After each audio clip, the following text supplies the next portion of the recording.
యేసయ్యా జీవితానికి నీవే చాలునయ్యా కరుణగల యేసయ్యా ఈ జీవితానికి నీవే చాలునయ్యా నీ ప్రేమే చూపకపోతే నేనేమైపోదును నీ కృపయే లేకపోతే నాకు ఊపిరి లేదయ్యా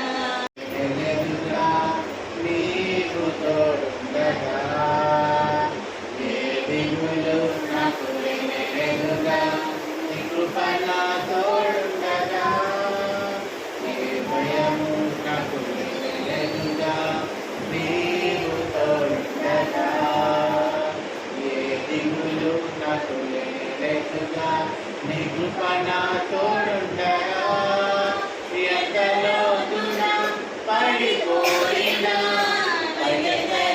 సర్వశక్తుడా నా స్నేహితుడా నా ప్రాణ స్నేహితుడా ఆపదలో నన్నాదుకనే నిజమైన స్నేహితుడా నా నిజమైన స్నేహితుడా నన్నెంతో ప్రేమించినావు నా కోసం మరణించినావు నన్నెంతో ప్రేమించినావు కరుణామయుడివై కరుణించావు ప్రేమామయుడివై ప్రేమించావు కరుణామయుడివై కరుణించావు తల్లిగా లాలించి తండ్రిగా ప్రేమించి తల్లిగా లాలించి తండ్రిగా ప్రేమించి ప్రేమ కరుణ నీ కృపశాలు ప్రేమ కరుణ నీ కృపశాలు ముగింపు ఉంది నమ్మకం అయిపోదు నిశ్చయముగానే ముగింపు ఉంది నమ్మకం అయిపోదు నీవు ఆశీర్వదించును నిన్ను వృద్ధి చేతును అభివృద్ధి చేసెదను నిన్ను ఆశీర్వదించును ఆశీర్వదించెదను నిన్ను వృద్ధి చేతును అభివృద్ధి చేసెదను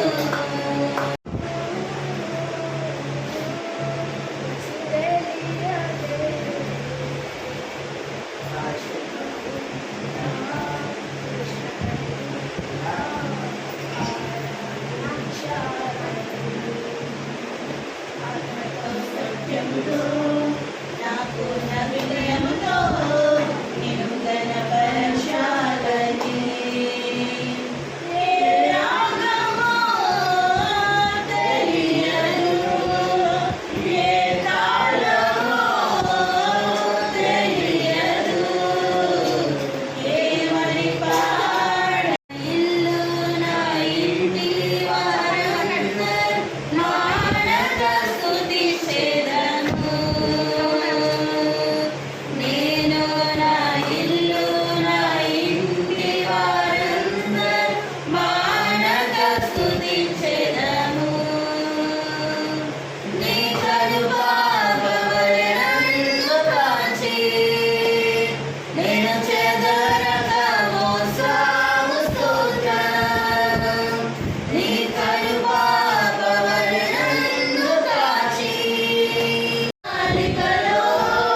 ఎలా చేస్తున్నారట? యెహోవా రాజు నీ బలమును బట్టి సంతోషించుచున్నాడు, నీ రక్షణ బట్టి అతడు ఎంతో హర్షించుచున్నాడు.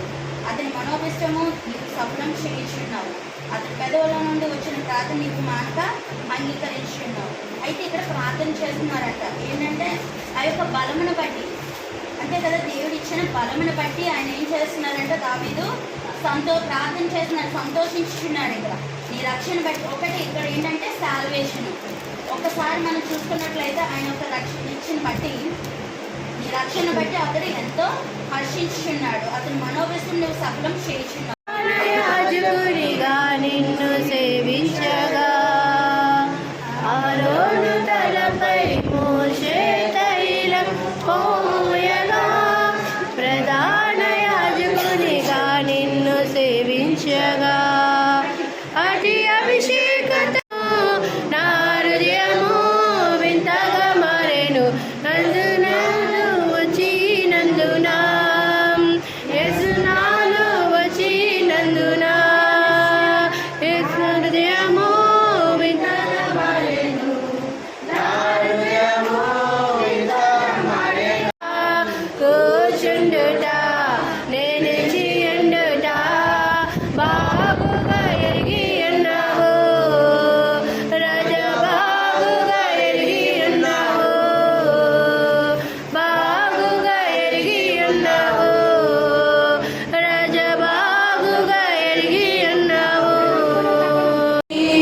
విశ్వమంతా వెతికినా ఏమీ ఉండదు, యేసయ్యా నా కన్న తండ్రి, యేసయ్యా నా ప్రాణనాథా, యేసయ్యా నా కన్న తండ్రి, యేసయ్యా. ఇది నాకు అందలేదు కాబట్టి రెండోసారి మరలా చెప్తున్నాను, గుర్తుగా వినండి. ఎన్నిసార్లు గద్దించిన లోబడిని వాడు మరి తిరిగిలేక నిత్యోపదేశ కాండం అంటే మరలా మీకు ముందు చెప్పాను, అయినా మీరు మానుకోలేదు. మీకు కీడని చెప్పాను, అయినా మీరు వదులుకోలేదు. దానివల్ల మీకు రోగం వస్తుందని చెప్పాను, అయినా మీరు వదులుకోవట్లేదు. దానివల్ల మీకు చచ్చిపోతారని చెప్పాను, అయినా వదులుకోవట్లేదు. చావే మాకు మేలు అంటున్నారు అని దేవుడు ఇశ్రాయేలీయులతో రాయించాడు. ఈరోజు నేటి సంఘంతో కూడా అదే మాట్లాడుతున్నాడు. ఇక్కడ సంఘం ప్రారంభమైంది మొదలుకొని దేవుడు ఏది చూపిస్తే, ఏది చేయమంటే, ఏది చెప్పమంటే అది చెప్తూనే ఉన్నాడు. మీరు చెప్పుకొని ఉండండి, మా పని మేము పుచ్చుకుంటాం, మా పని మేము చేసుకుంటాం, పుచ్చుకున్నది పుచ్చుకుంటాం, చేసుకున్నది చేసుకుంటాం, మాట్లాడుకున్నది మాట్లాడుకుంటాం, జీవించింది జీవిస్తాం అంటే రెండోసారి ఇశ్రాయేలీయులతో దేవుడు చెప్పినట్టు మనతో కూడా మరలా మాట్లాడుతున్నాడు దేవుడు. ద్వితీయోపదేశ కాండం అంటే రెండోసారి మరలా ఇశ్రాయేలుని హెచ్చరించుట లేదా ఇశ్రాయేలుతో మాట్లాడుట. అదే వచనం 4వ వచనంలో క్లియర్గా చెప్పాడు.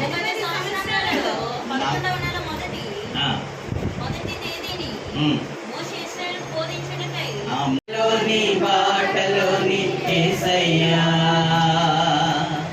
అవునంటే అవునంటావు, కాదంటే కాదంటావు, అవునంటే అవునంటావు, కాదంటే కాదంటావు. యేసయ్యా యేసయ్యా యేసయ్యా యేసయ్యా. నీలో నీతి ఉన్నది, నీలో న్యాయము ఉన్నది, నీలో యథార్థత ఉన్నది.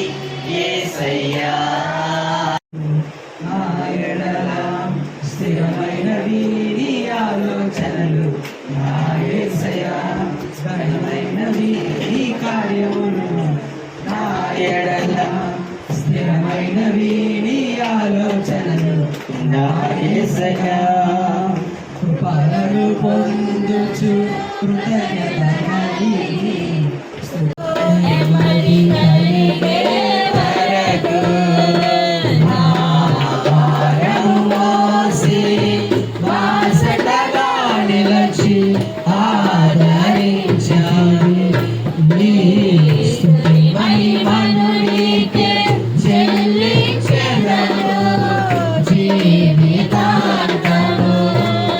ఘనమైనవి తండ్రి అయిన దేవుని ప్రేమయు ప్రభువైన క్రీస్తు వారి కృప, పరిశుద్ధాత్ముని యొక్క అన్యోన్య సహవాసం కూడి వచ్చిన మనకును తను ప్రేమించిన సకల పరిశుద్ధులకు సదాకాలము తోడయుండి నడిపించునుగాక.